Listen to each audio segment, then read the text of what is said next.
ขบวนเทวดานางฟ้าจากมหาวิทยาลัยแม่โจ้แพร่เฉลิมพระเกียรติขบวนจากศรัทธาทั้ง8อำเภอที่มีการแห่ต้นสลากรวมทั้งการแสดงของทั้ง8อำเภอซึ่งมีเนื้อหาตามพระธรรมบทและแสดงถึงอัตลักษณ์ที่โดดเด่นของแต่ละอำเภอรวมทั้งมีขบวนจากองค์การบริหารส่วนจังหวัดแพร่เทศบาลเมืองแพร่มจร.แพร่และขบวนเครือข่ายภาคเอกชนร่วมรับชมการแสดงฟ้อนกลองกว่า200ชีวิตร่วมฟังการขับซอโดยคณะซอแม่ครูลำดวนพร้อมด้วยการแสดงศิลปะวัฒนธรรมอันหลากหลายที่สะท้อนถึงอัตลักษณ์และภูมิปัญญาท้องถิ่นที่งดงามของชาวจังหวัดแพร่และในโอกาสนี้ขอเชิญประชาชนชาวแพร่นำก๋วยสล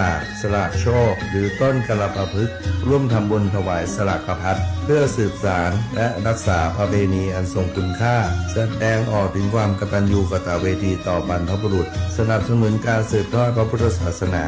เสริมสร้างความสามัคคีในชุมชนและร่วมเป็นพลังในการส่งเสริมการท่องเที่ยวเชิงวัฒนธรรมเพื่อกระตุ้นเศรษฐกิจภายในจังหวัดแพร่แล้วอย่าลืมมาร่วมกิจกรรมกันนะครับ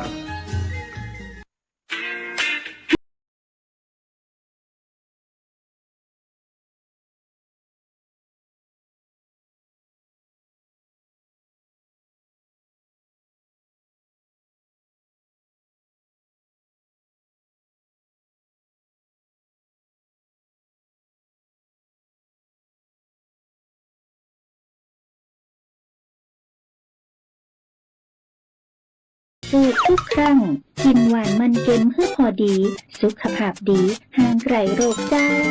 ด้วยความห่วงใยสำนักงานประชาสัมพันธ์ที่3กรมประชาสัมพันธ์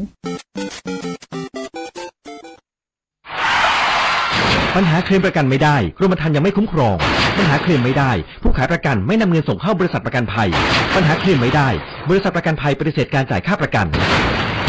ถ้าไม่อยากให้เกิดปัญหาเหล่านี้ต้องเลือกซื้อประกันภัยกับตัวแทนในหน้าประกันภัยที่มีใบอนุญาตหรือในหน้าประกันภัยที่ได้รับมอบอำนาจจากบริษัทประกันภัยเท่านั้นเลือกความปลอดภัยมั่นใจในกรมธรรม์สำนักงานคณะกรรมการกำกับและส่งเสริมการประกอบธุรกิจประกันภัยสอบถามรายละเอียดเพิ่มเติมได้ที่สายด่วนประกันภัย1186และสำนักงานคปภ.จังหวัดทุกแห่ง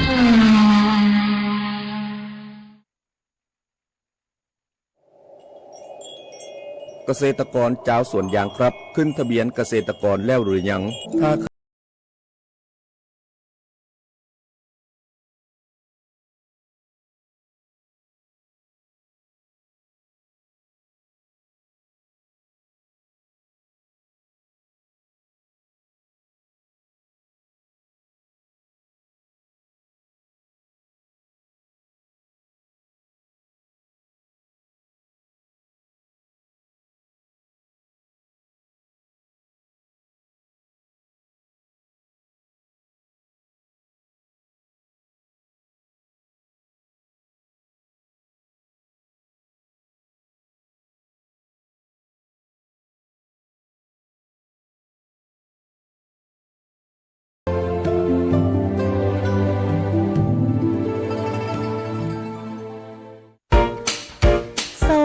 ช่วงนี้ฉันปวดหัวปวดตาจังเลยอ่ะน้ำตาก็ไหลงานก็เยอะมากต้องส่งงานด่วนด้วยฉันจะทำยังไงดีล่ะเนี่ยเพื่อนรักปัญหาแบบนี้ฉันเจอมาก่อนแต่พอไปตรวจวัดสายตาปัญหาก็หายไปทันทีนะจริงสิทำยังไงอะชมพู่เธอลองไปปรึกษาที่ The World of Opticon สิเขามีผู้เชี่ยวชาญด้านตรวจวัดสายตาจะมองใกล้มองไกลแว่นตาก็มีเลนส์เปลี่ยนสีได้ทุกรุ่นทุกแบบแว่นตากันแดดเขาก็มีนะโห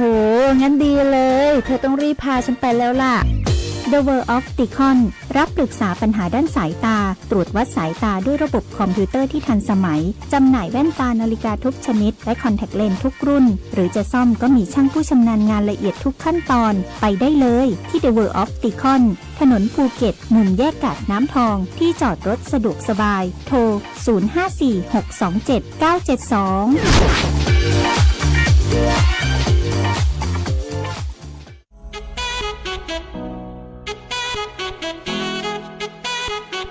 ขับไม่ดื่มดื่มไม่ขับอย่าลืมนะคะด้วยความปรารถนาดีจากสถานีวิทยุกระจายเสียงแห่งประเทศไทยจังหวัดแพร่ FM 91 เมกะเฮิรตซ์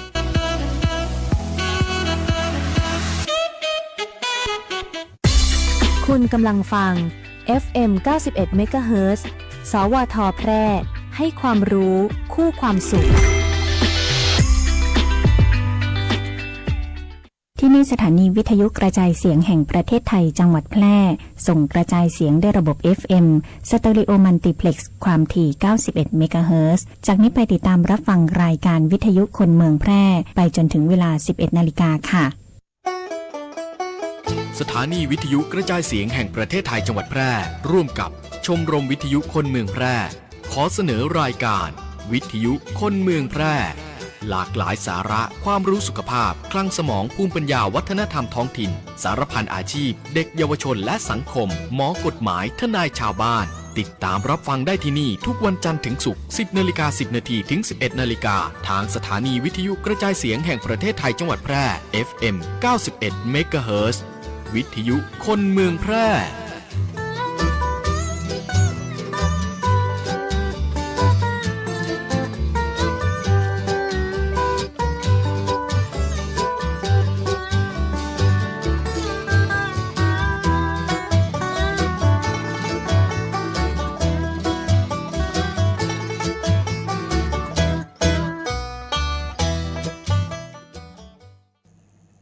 สวัสดีครับสวัสดีแฟนรายการตีนะฮักทุกท่านเลยนะครับกลับมาป้ากันเช่นเคยกับช่วงเวลาของวิทยุคนเมืองแพร่นะครับวิทยุคนเมืองแพร่วันนี้อยู่กับหน้าใหม่กับ YSF แพร่นะครับหรือว่ายังสมาร์ทฟาร์มเมอร์เกษตรกรรุ่นใหม่จังหวัดแพร่เจอกันทุกวันพุธนะครับวันนี้เราเจอกันในวันพุธที่15 ตุลาคม 2568นะครับตังสวทแปรนะครับFM 91 เมกะเฮิรตซ์เนาะตอนรับแฟนรายการทุกท่านทุกช่องทางนะครับจังหวัดใกล้เคียงอาจจะได้รับสัญญาณอยู่เล็กน้อยนะครับก็มีแฟนรายการอยู่นะวันนั้นเห็นตักเข้ามาในแชทส่วนตัวอยู่นะครับก็ต้อนรับทุกท่านเลยนะครับเจอกันในวันนี้เมืองแปรเขามีสลากหลวงนะครับวันนี้นะ เนาะก็ร่วมบุญกินบุญตาลไปรวมกันได้นะครับวันนี้ก็คนนักคนหลายอยู่นะครับแต่เจ้าหันขี่รถผ่านเข้ามาก็คนเริ่มเยอะขึ้นนะครับมีเปิ่นตั้งกันสลากตั้งอย่างกันละเนาะก็เราก็ยังมาเจอกันที่นี่นะครับตอนทำแฟนรายการทุกช่องทางนะครับบอกว่าจะตั้งช่องทางธรรมชาตินะตั้งวิทยุเนาะหมุนคลื่นไปตี FM 91 เมกะเฮิรตซ์นะครับก็จะได้ยินเสียงนะครับรวมไปถึงวิทยุออนไลน์นะครับเซิร์ชเข้าไปในถ้าใครมีสมาร์ทโฟนเนาะสามารถเข้าไปฟังออนไลน์นะครับได้ตีเสิร์ชค้นหาพิมพ์ค้นหาคำว่าสวทแปร FM 91 เมกะเฮิรตซ์ก็จะขึ้นเหมือนกันนะครับฟังต่างออนไลน์ได้นะครับเป็นวิทยุได้ยินเสียงเหมือนกันนะครับแล้วก็แถมหนึ่งช่องทางตีเห็นหน้าเห็นตากันตัวก็คงจะอยู่กันตีวันนี้เราไลฟ์กันอยู่ตีสวทจุดแพร่นะครับสวทจุดแพร่เนาะเข้าไปในแอปฟ้านะครับ Facebook เนาะก็พิมพ์ค้นหานะครับหรือว่าใครมีกดติดตามอยู่แล้วเนาะอย่าลืมกดติดตาม สวทแปรตัวนะครับก็ใครกดติดตามอยู่แล้วก็สามารถเข้าไปดูตีไลฟ์สดได้เลยนะครับสำหรับใครที่ยังไม่ได้กดติดตามเนาะหรือว่าเพิ่งเข้ามาฟังเพิ่งเข้ามาเจอนะครับก็สามารถเข้าไปที่หน้า Facebook เนาะแล้วก็กดไปตีช่องขวามือด้านบนนะครับเป็นรูปเป็นขยายนะขวามือด้านบนนะครับแล้วก็กดเข้าไปนะครับมันจะมีช่องคือค้นหาพิมพ์เข้าไปนะครับพิมพ์เข้าไปเป็นสอเสือวอแวนททหารจุดแพร่นะครับอันนี้ก็จะแล้วก็กดค้นหาเลยแล้วก็จะขึ้นหน้าเพจของสวทแปรอยู่นะแล้วก็กดเข้าไปจะเป็นมีไลฟ์สดอยู่นะครับสามารถทักทายกันเข้ามาได้ตั้งหน้าไลฟ์สดนะครับว่าวันนี้อากาศเป็นจะได้เองจะได้ก็ได้นะครับกันเข้ามาได้เนาะสำหรับตั้งหน้าไมค์กับYSFแปรในวันนี้นะครับอยู่กับผมพิทักษ์วงศ์ราชนอนอยู่ครับหน้าที่เป็นเปิ่นเป็นก็กับพ่อแม่พี่น้องแฟนรายการทุกท่านเลยทุกพื้นที่ตัวนะครับหลายท่านก็แต่เจ้าผมออกบ้านมานี่ก็คงจะเป็นอากาศครึ้มอึมๆนะเดี๋ยวเราจะไปดูพยากรณ์อากาศกันสักน้อยก่อนนะครับก่อนที่จะไปฟังสาระในวันนี้นะรวมไปถึงข่าวประชาสัมพันธ์ต่างๆที่เอามาฝากกันนะครับพยากรณ์อากาศประจำวันพุธที่15 ตุลาคม 2568นะครับพยากรณ์ตั้งแต่เวลา 6 โมงแต่เจ้านี่นะครับไปจนถึง 6 โมงวันถูกมาเจ้านะครับก็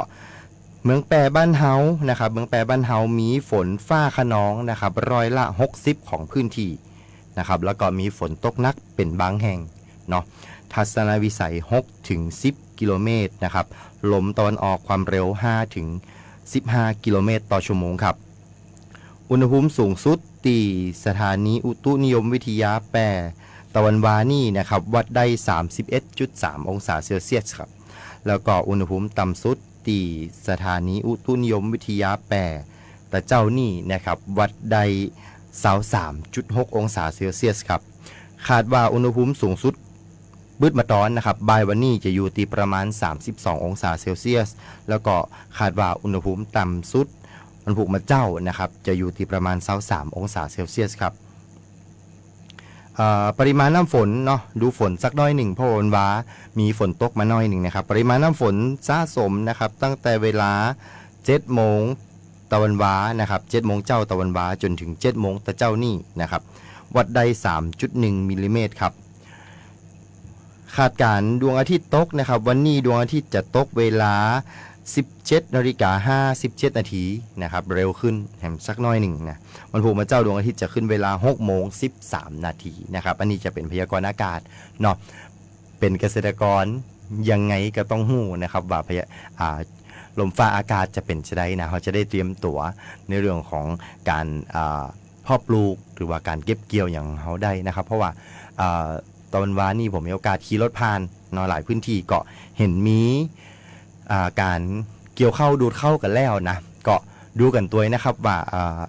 อากาศอย่างเป็นจะได้เนาะเพราะว่าถ้าไผ่ดี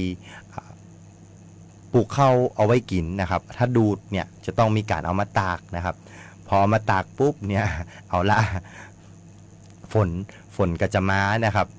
เนาะเข้ากระดีตากนะเก็บเข้าเก็บออกนะระวังไว้ดีๆนะครับเดี๋ยวเข้าจะงอกคำรอบถ้ามันก็จะเกิดเชื้อราได้นะอันนี้ก็ระวังไว้ตัวนะครับไผ่ตีเก็บเกี่ยวเข้าในช่วงนี้นะครับถ้า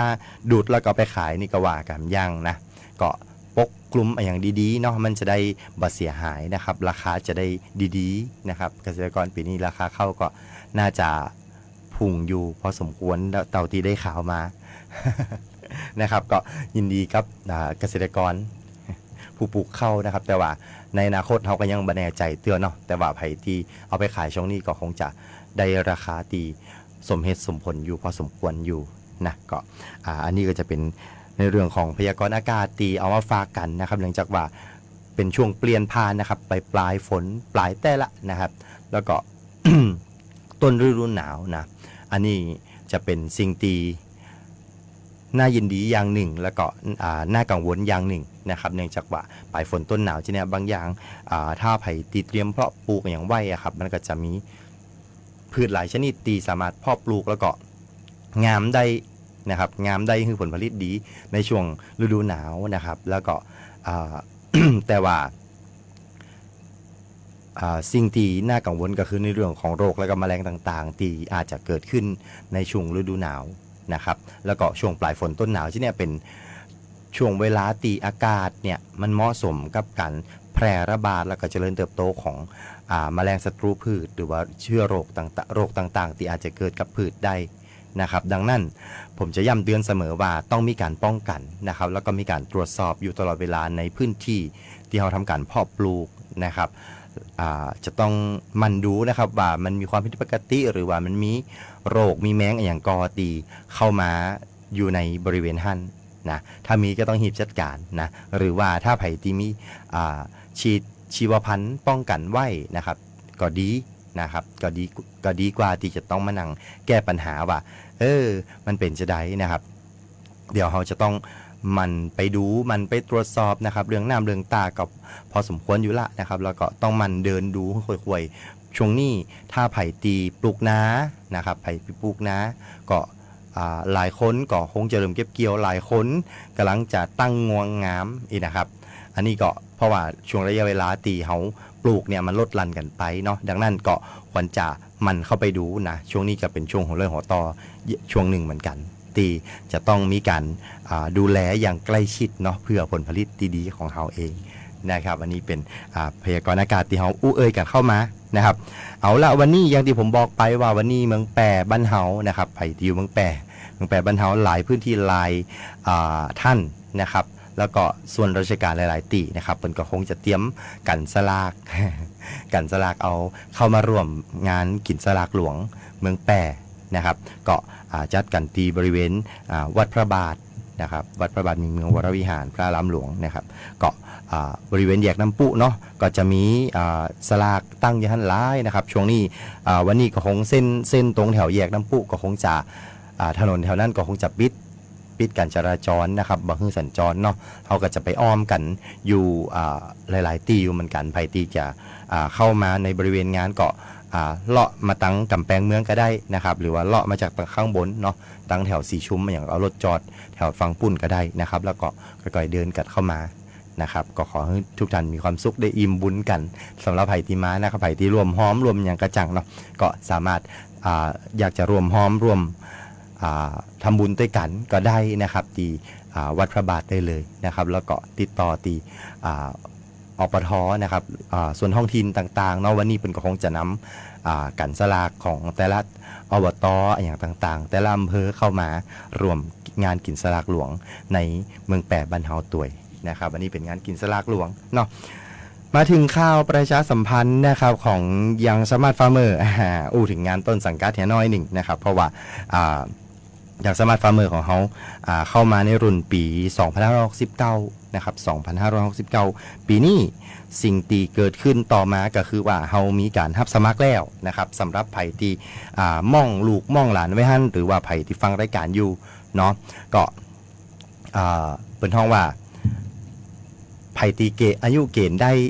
อยู่ในเกณฑ์นะครับมีคุณสมบัติครบถ้วนนะครับก็เริ่มไปขอใบสมัครแล้วก็ทำการสมัครได้เลยนะครับ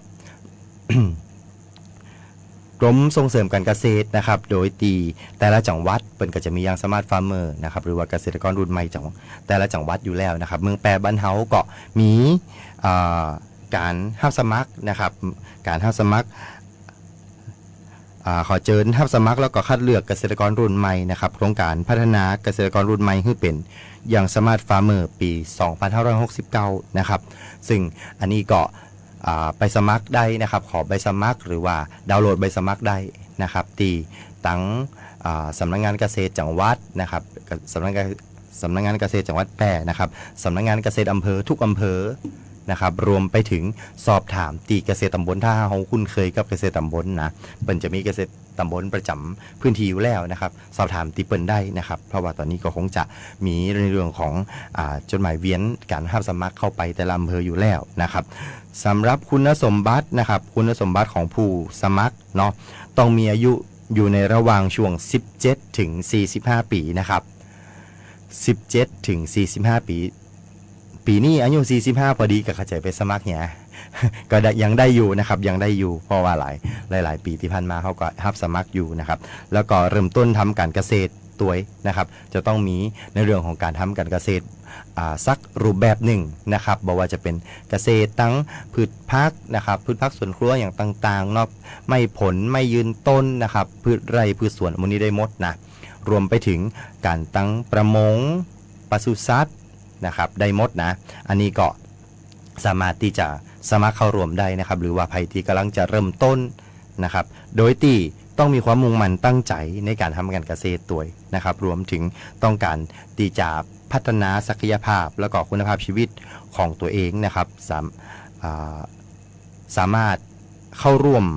การพัฒนาตามโครงการได้นะครับแล้วก็ต้องเข้าร่วมกิจกรรมตลอดระยะเวลาของโครงการตัวนะครับอันนี้ก็จะเป็นคุณสมบัติอันหนึ่งเนาะแล้วก็ต้องไปขึ้นทะเบียนเกษตรกรกับกรมส่งเสริมการเกษตรตัวนะครับก็คือเอาจื่อไปเพิ่มในสมุดเขียวถ้าบ้านไผ่ตีมีปอมีแม่มีสมุดเขียวนะครับหรือว่าทะเบียนเกษตรกรแล้วเนี่ยเอาจื่อเขาไปเพิ่มไว้ตัวนะครับเอาจื่อเขาไปเพิ่มไว้ตัวแล้วก็ถ่ายหน้าหันมาเนาะ เอาจื่อเขาไปเพิ่มเข้าไปในสมุดเขียวหันนะครับว่าเขาเป็นคนในครัวเรือนก็ได้นะอันนี้บ่จำเป็นต้องเป็นเจ้าบ้านเองนะครับแต่ว่าจื่อไปเพิ่มได้นะในทะเบียนเกษตรกรนะครับสำหรับเอกสารการสมัครนะครับใบก็จะมีใบสมัครนะครับใบสมัครเนี่ยสามารถดาวน์โหลดได้นะครับหรือว่าจะทักทายเข้ามาในแชท เพจก็ได้เดี๋ยวเขาจะส่งลิงก์ให้ไปดาวน์โหลดใบสมัครได้แล้วก็ไปกรอกแล้วก็ปริ้นออกมาได้เลยนะครับเอามาแนบกับเอกสารสำเนาบัตรประจำตัวประชาชนนะครับสำเนาทะเบียนเกษตรกรหรือว่าใบรับรองการขึ้นทะเบียนเกษตรกรนะครับก็คือสมุดเขียวนั่นนะสมุดเขียวตี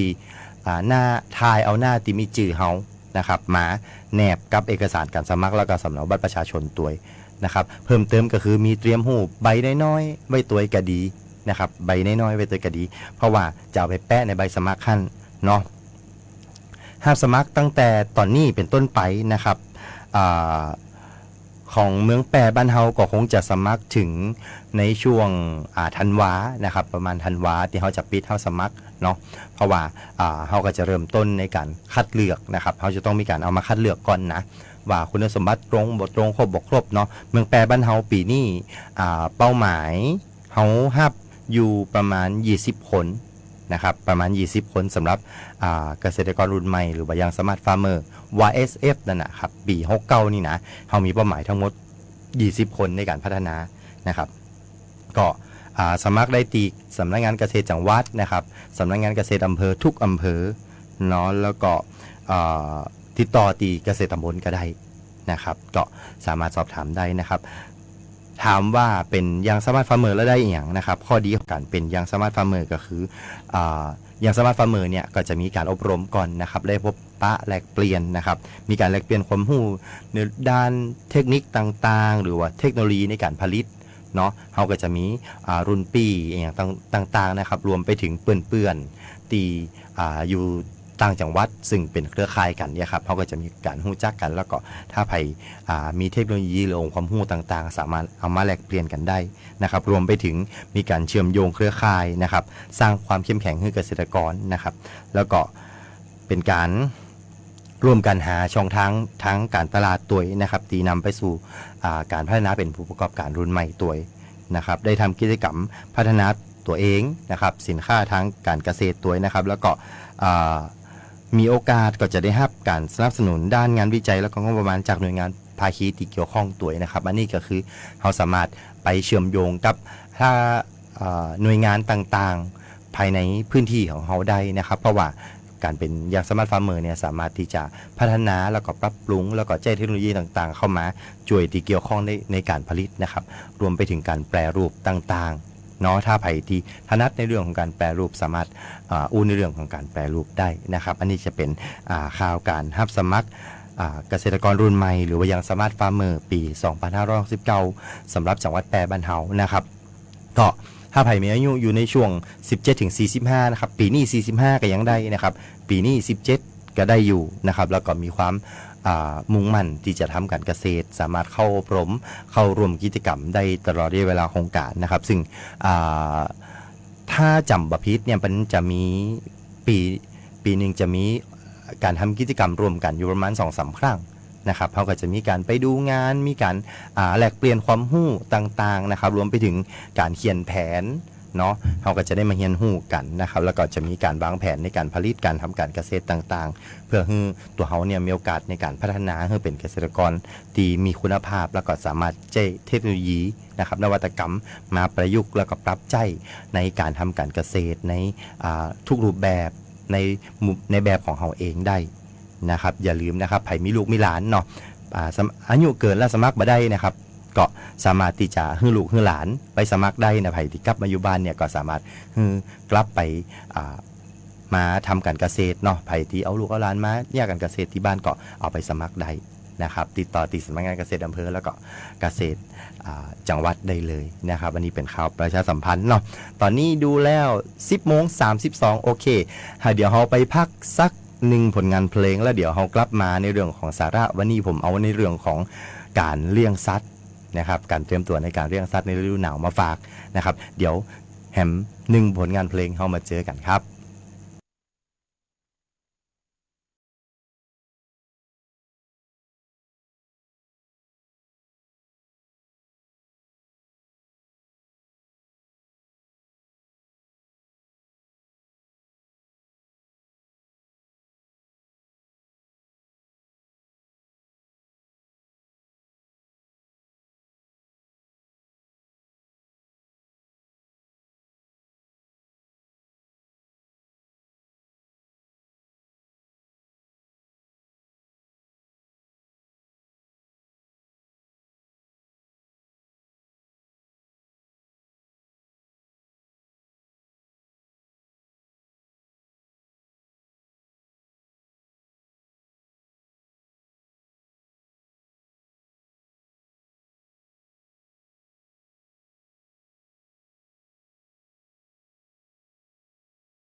จากสภาพอากาศที่แปรปรวนทำให้เกิดภัยพิบัติต่างๆ ทางธรรมชาติ เพื่อเตรียมความพร้อมรับมือกับสถานการณ์ที่อาจจะเกิดขึ้นประชาชนควรเฝ้าระวังติดตามข้อมูลข่าวสารจากหน่วยงานภาครัฐที่เชื่อถือได้ดูแลตนเองและบุคคลในครอบครัวต้องการความช่วยเหลือด่วนแจ้งเหตุมาที่กองอำนวยการป้องกันและบรรเทาสาธารณภัยจังหวัดแพร่โทร 054-533-680 หรือสายด่วนปพ 1784 ส่วนราชการที่เกี่ยวข้องอำเภอองค์กรปกครองส่วนท้องถิ่นในจังหวัดแพร่พร้อมเข้าให้การช่วยเหลือทันทีปรารถนาดีจากผู้ว่าราชการจังหวัดแพร่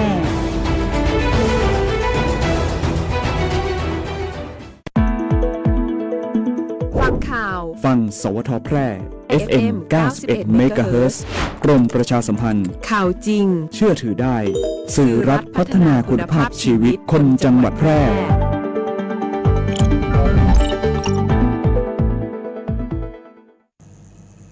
ครับผมกลับมาป้ากันในช่วงที่2นะครับของหน้าไมค์กับไวเอฟแปในวันนี้นะครับตะกี้บอกไว้ การเลี้ยงสัตว์เลี้ยงปลาเนาะวันนี้จะอู้ถึงเรื่องการเลี้ยงปลาก่อนดีกว่านะครับในช่วงฤดูหนาวเนาะ อากาศจะนี่มันเปลี่ยนนะมันพอดีผมเจอคนที่รู้จักกันเนี่ยครับก็เปิ้นเลี้ยงปลาสักน้อยเนาะแล้วก็ช่วงนี้พอดีอากาศมันเปลี่ยนนะครับพอดีเจอฝนแล้วก็เปิ้นเลี้ยงบ่อน้อยเนาะเจอฝนแล้วก็เปิ้นก็อากาศเริ่มเย็นลงเนี่ยครับอุณหภูมิเริ่มลดลงเนี่ย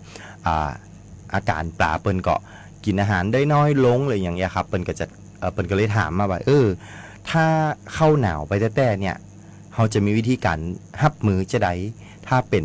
ในเรื่องของการเลี้ยงปลาเนาะอันนี้ผลพลอยได้ก็จะเป็นของทันทีเกษตรกรทันทีทำการเลี้ยงปลาในบ่อใหญ่นะครับหรือว่าในพื้นที่ต่างๆที่ขนาดใหญ่รวมไปถึงในสระในบ่ออย่างต่างๆมูนี่ตัวนะครับอันนี้ก็เนื่องจากว่าผลกระทบตีอุณหภูมิมันเปลี่ยนเนี่ยมันมีผลต่อกันเลี้ยงปลาแน่นอนแล้วนะครับอันนี้วันนี้เราก็จะอู้ถึงเรื่องการเลี้ยงปลาในฤดูหนาวแล้วกันนะครับเพราะว่าในช่วงนี้เนี่ยอุณหภูมินะครับอุณหภูมิของอากาศทั่วไปนะครับจะลดลงในช่วงมะเจ้ากับมีแล้งนะครับแต่มาวันเนี่ยเป็นก็เราก็จะสังเกตเห็นนะครับว่ามันจะมีแดดแบบแห้งเนาะแดดดำแดดแห้งมาเลยนะครับแล้วก็จะย่าให้อุณหภูมิของน้ำนะครับในบ่อหรือว่าในสระในอย่างต่างๆที่เราเลี้ยงปลาอยู่เนี่ยมีความแตกต่างกันนะมาคืนมาเจ้ามันก็ยังเย็นๆอยู่นะครับเพราะมาวันมา9 โมง 10 โมงมันก็เริ่มร้อนนี่นะครับดังนั้นผิวน้ำนะครับอากาศผิวน้ำก็จะร้อนจะสังเกตว่าเวลาเอามือไปจุ่มน้ำในช่วงกลางวันเนี่ยครับช่วง9 โมง 10 โมงหรือว่าช่วงเที่ยงนะเที่ยงบ่ายโมงนี่ก็ได้ลองเอามือไปจุ่มน้ำดูนะครับจุ่มเข้าไปช่วงแรกบริเวณผิวน้ำเนี่ยมันก็จะมีรู้สึกว่าอุ่นๆห้อนๆอยู่นะครับแล้วก็พอกดลงไปเนี่ยน้ำต่างปื้นก็จะเย็นๆนะครับดังนั้นเนี่ยแต่ปลาครับปลาเนี่ย เปิ้นก็จะมีผลกระทบตัวนะครับถ้าใครเลี้ยงปลาเลี้ยงสัตว์น้ำนะครับเนื่องจากว่าปลาเนี่ยเป็นสัตว์เลือดเย็นนะครับตีอุณหภูมิร่างกายเนี่ยอุณหภูมิของปลาตัวของปลาเองเนี่ยครับจะเปลี่ยนไปตามอุณหภูมิของน้ำนะครับเนี่ยคือปลาใจพลังงานในการเผาผลาญนะครับอาหารในการปรับตัวเจนี่เนี่ยหนักขึ้นนะครับทำให้เป็นห้องว่าพลังงานที่ใจในการเนี่ยคือเปิ่นตัวใหญ่ขึ้นแล้วก็สร้างภูมิคุ้มกันเนี่ยตีว่าเปิ่นจะทนโรคทนอย่างเงี้ยครับอ่อนแอแล้วก็ติดโรคง่ายได้นะครับถ้าอุณหภูมิน้ำเปลี่ยนเยอะๆจะนี่นะดังนั้นสิ่งตี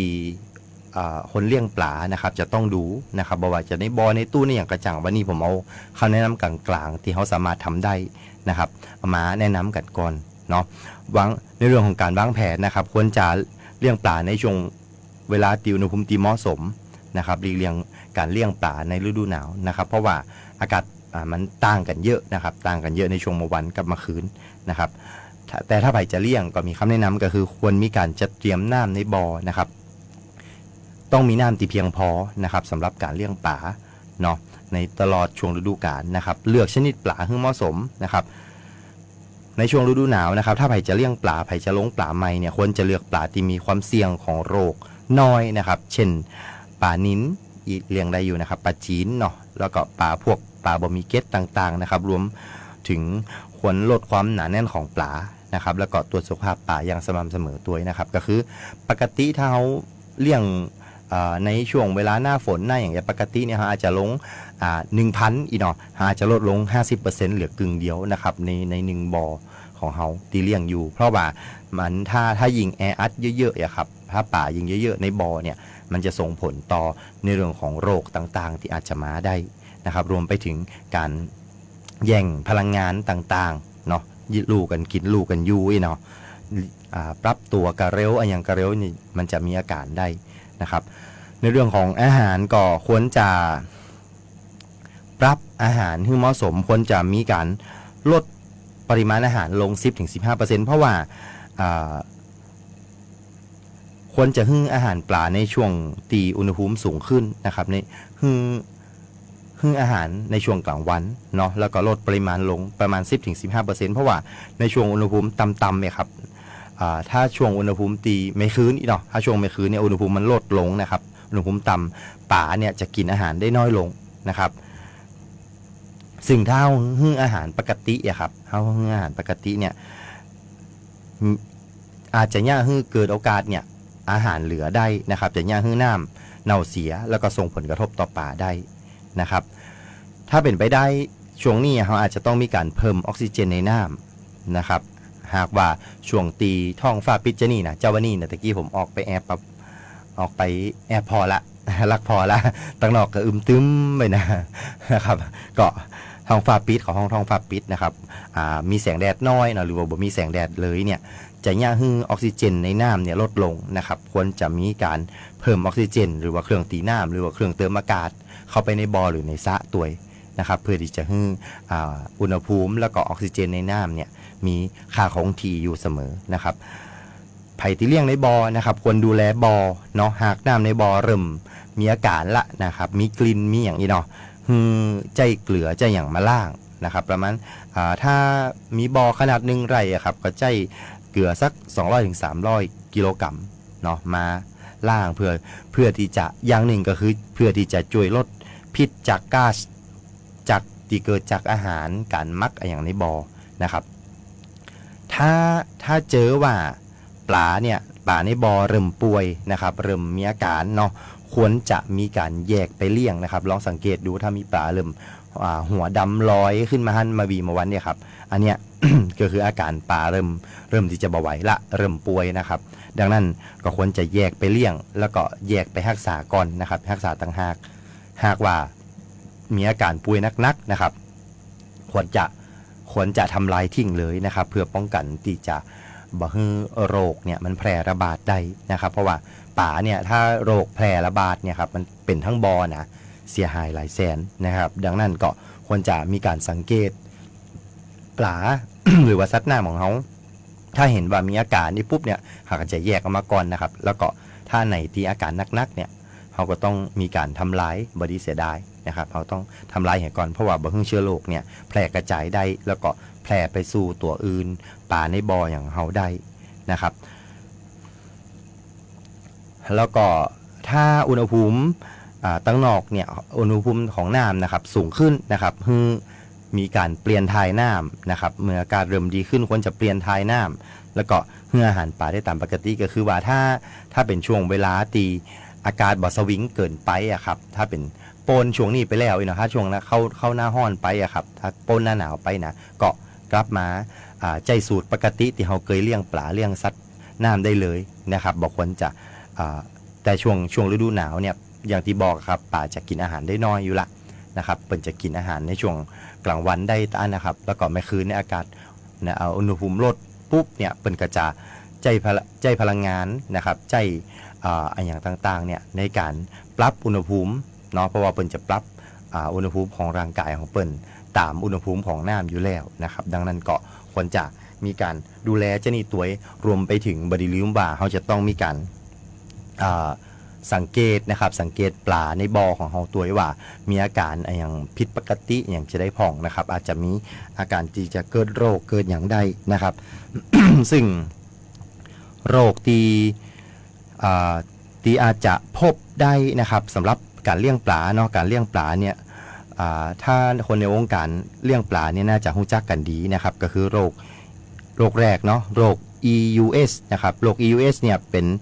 อาการก็คือจะมีแผลเน่าเปื่อยลึกนะครับตามลำตัวเนาะลองสังเกตดูนะครับถ้ามีแผลเน่าเปื่อย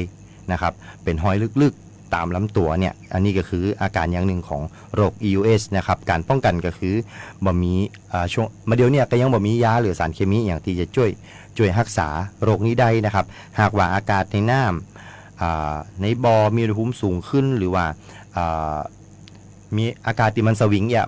โอกาสที่จะเกิดโรคเนี่ยมันก็ง่ายขึ้นนะครับเพราะว่ามันจะเป็น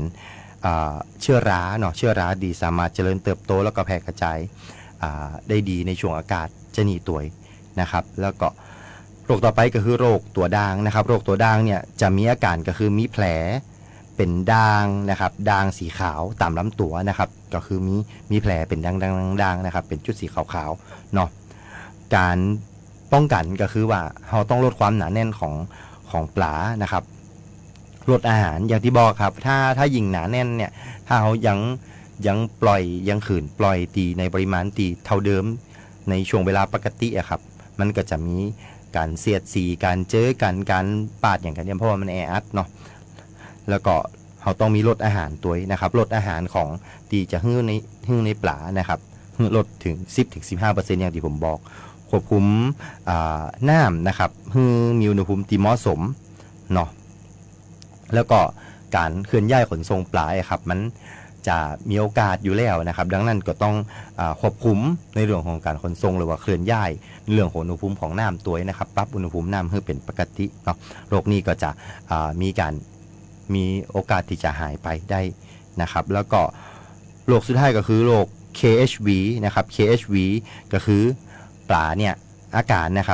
รก็คือปลาเนี่ยจะซึมนะครับว่ายน้ำแบบเงียงไปเงียงมาเนาะเสียการทรงตัวนะครับลำตัวของปลาเองก็จะมีเมือกนะครับมีแผลหรือเลือดออกตามลำตัวได้นะครับอันนี้ก็จะเป็นอาการของโรค KHV นะครับการป้องกันก็คือนั่นนะครับลดความหนาแน่นของปลานะครับลดอาหารควบคุมน้ำให้เหมาะสมนะครับควบคุมบ่ว่าจะเป็นการเพิ่มออกซิเจนนะครับ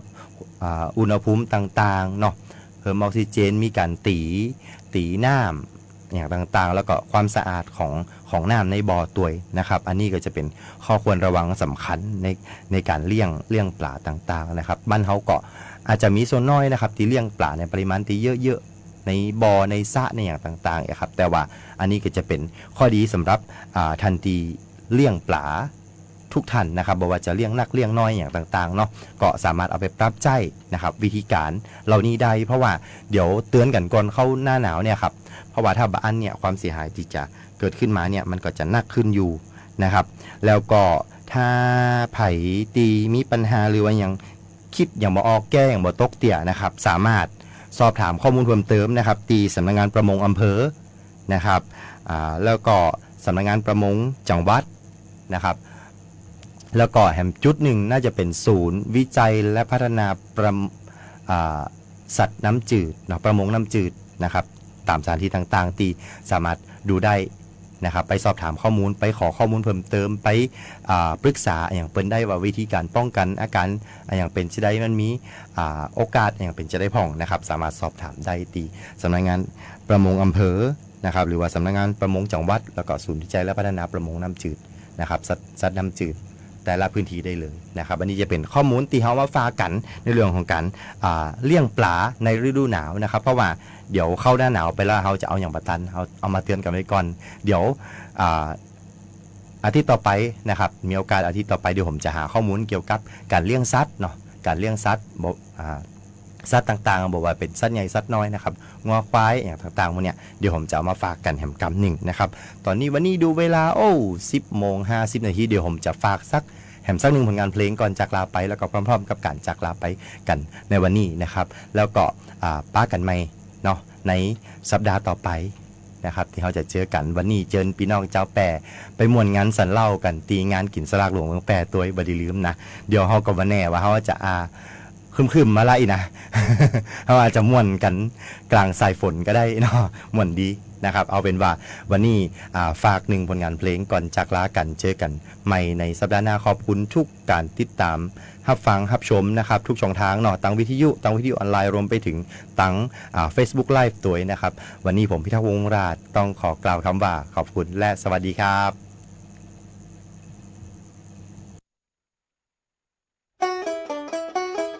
รายการวิทยุคนเมืองแพร่ขอขอบคุณบริษัทแพร่ซีเมนต์เซ็นเตอร์จำกัดที่ได้ให้การสนับสนุนรายการด้วยดีเสมอมาท่านที่มีปัญหาเกี่ยวกับงานก่อสร้างหรือการเลือกใช้วัสดุอุปกรณ์ก่อสร้างต่างๆสามารถขอรับคำปรึกษาได้ที่บริษัทแพร่ซีเมนต์เซ็นเตอร์จำกัดใกล้แยกกอเป่าโทร 054-622-666 และ 083-765-1551 บริษัทแพร่ซีเมนต์เซ็นเตอร์สำนักงานใหญ่โรงงานผลิตแผ่นหลังคาเมทัลชีทหลังคาเหล็กมีให้เลือกหลากหลายรายการตามความประสงค์ในราคาย่อมเยา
สถานีวิทยุกระจายเสียงแห่งประเทศไทยและเครือข่ายทั่วประเทศเสนอข่าวต้นชั่วโมง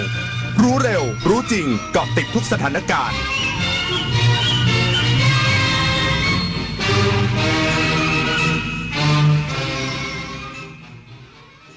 รับฟังข่าวต้นชั่วโมง 11 นาฬิกากับพิญโยรุ่งสมัยกระทรวงการคลังเสนอมาตรการกระตุ้นการท่องเที่ยวและเร่งรัดการเบิกจ่ายงบประมาณในการประชุมคณะรัฐมนตรีเศรษฐกิจครั้งแรกวันนี้อีกสักครู่กลับมาติดตามรายละเอียดครับจากน้ำพระราชหฤทัยของพระบาทสมเด็จพระเจ้าอยู่หัวที่มีพระบรมราโชบายในการพัฒนาฟื้นฟูคลองต่างๆทำให้คลองแม่ข่าจังหวัดเชียงใหม่เปลี่ยนจากคลองที่มีสภาพเสื่อมโทรมเต็มไปด้วยขยะและน้ำเน่าเสียสู่การเป็นแม่ข่าโมเดลคลองสวยน้ำใส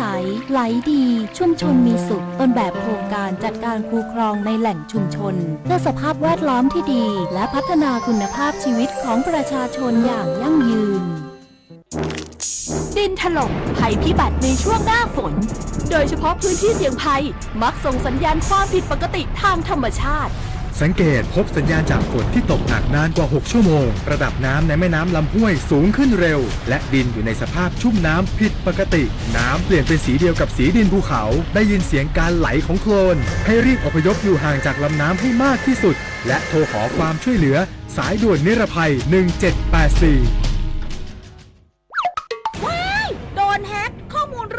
ลิงก์ปลอมไม่อยากโดนหลอกแบบนี้ต้องฉีดวัคซีนป้องกันภัยไซเบอร์ด้วยการไม่คลิกลิงก์หรือดาวน์โหลดไฟล์จากแหล่งที่ไม่รู้จักไม่แชร์ข้อมูลส่วนตัวไม่ซื้อสินค้าออนไลน์บนแพลตฟอร์มที่ไม่น่าเชื่อถือให้รหัสผ่านที่คาดเดายากติดตั้งโปรแกรมป้องกันไวรัสที่สำคัญต้องหมั่นอัปเดตและบอกต่อความรู้เกี่ยวกับกลลวงมิจฉาชีพอยู่เสมอมาร่วมสร้างภูมิคุ้มกันจากมิจฉาชีพออนไลน์ด้วยไซเบอร์วัคซีนกันเถอะค่ะ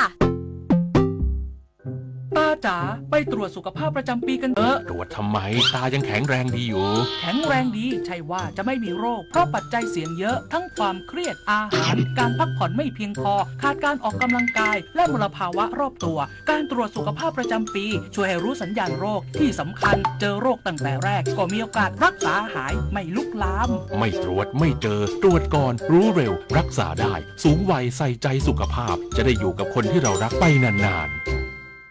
กระทรวงการคลังเสนอมาตรการกระตุ้นการท่องเที่ยวและเร่งรัดการเบิกจ่ายงบประมาณในการประชุมคณะรัฐมนตรีเศรษฐกิจครั้งแรกวันนี้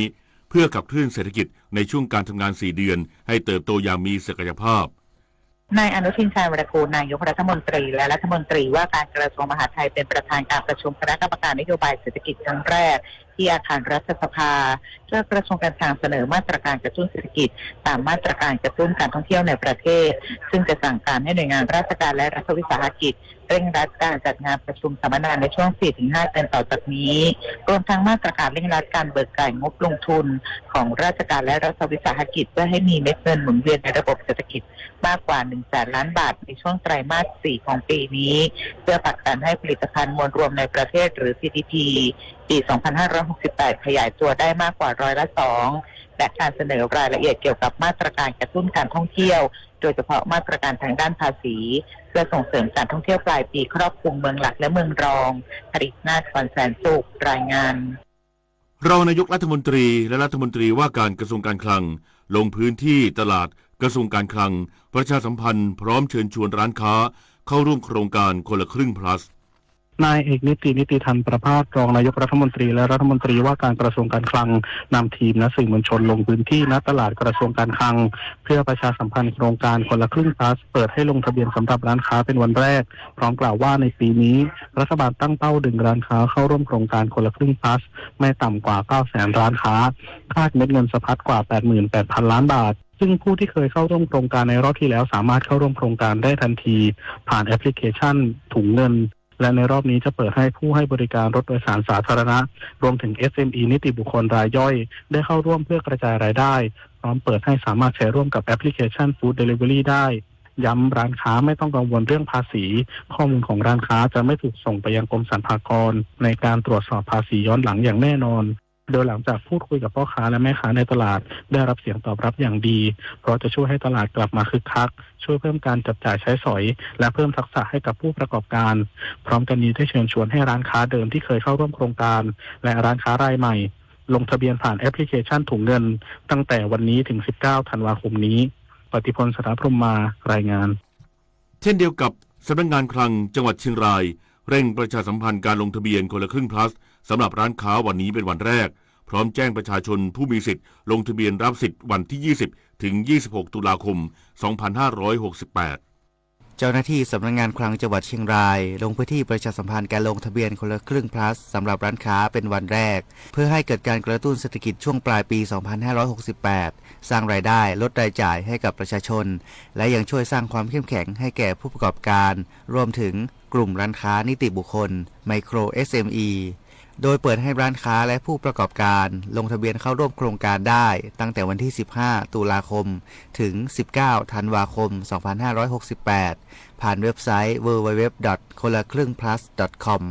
สำหรับร้านค้าที่เคยเข้าร่วมโครงการคนละครึ่งเฟส 5 และผ่านเกณฑ์ไม่ต้องลงทะเบียนใหม่สามารถอัปเกรดและเปิดใช้งานฟังก์ชันคนละครึ่ง plus ในแอปพลิเคชันถุงเงินได้ในทันทีนอกจากนี้ยังได้ประชาสัมพันธ์ให้ประชาชนผู้มีสิทธิ์ได้แก่ ผู้ที่มีบัตรประจำตัวประชาชนสัญชาติไทยอายุ 16 ปีบริบูรณ์ขึ้นไป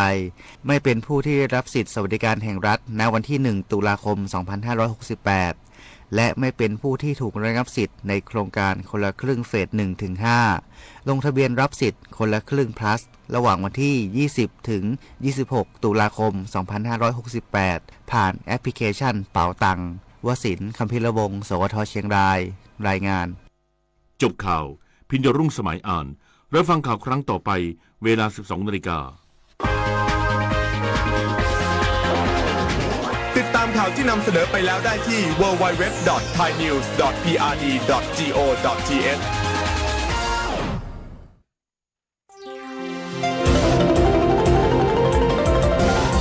วิทยุแห่งประเทศไทย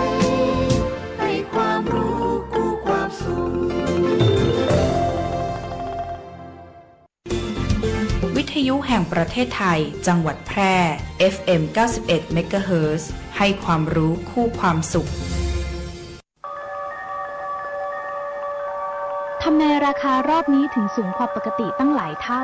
เอกสารที่เธอถืออยู่นั่นพี่เป็นคนเซ็นเองอย่าคิดมากมันคือธรรมเนียมของวงการนี้ แต่นี่มันคือเงินภาษีประชาชนนะคะพี่เราไม่ควรปล่อยผ่านอะไรแบบนี้เมย์ฟังพี่นะใครๆเขาก็ทำกันทั้งนั้นอยู่เฉยๆแล้วก็ได้ดีสบายใจไม่เหนื่อยไม่เสี่ยงแต่เมย์ยอมเหนื่อยดีกว่าทำผิดแล้วต้องโกหกตัวเองทุกวันค่ะสวัสดีค่ะดิฉันมีหลักฐานเกี่ยวกับความผิดปกติในกระบวนการจัดซื้อราชการขอแจ้งเรื่องไว้ตรวจสอบค่ะเธอกล้าดีนะพี่เคยอยากทำแบบเธอแต่ไม่กล้ายังไม่สายที่จะเริ่มค่ะพี่ถ้าทุกคนเริ่มด้วยความกล้าความถูกต้องก็จะไม่โดดเดี่ยวอีกต่อไปการป้องกันการทุจริตไม่ต้องใช้กองทัพแต่ต้องใช้ความกล้าของคนธรรมดาเพียงคนเดียวในการเริ่มต้นและวันหนึ่งความกล้านั้นจะเปลี่ยนทั้งระบบได้พบเห็นการทุจริตแจ้งสายด่วนปปชโทร1205สนับสนุนโดยกองทุนปปชและสำนักงานปปชประจำจังหวัดแพร่ธนาคารอาคารสงเคราะห์มีสลากชุดนาคราชฝาก 1,000 ลุ้น 2 ล้านลุ้น 50,000 ลุ้น 5,000 และเลขท้าย 2 ตัวเลขท้าย 2 ตัวรางวัลที่ 1 ก็ได้รางวัลซื้อสลากได้ตั้งแต่วันนี้จนกว่าจะเต็มกรอบวงเงินลงทุน 100,000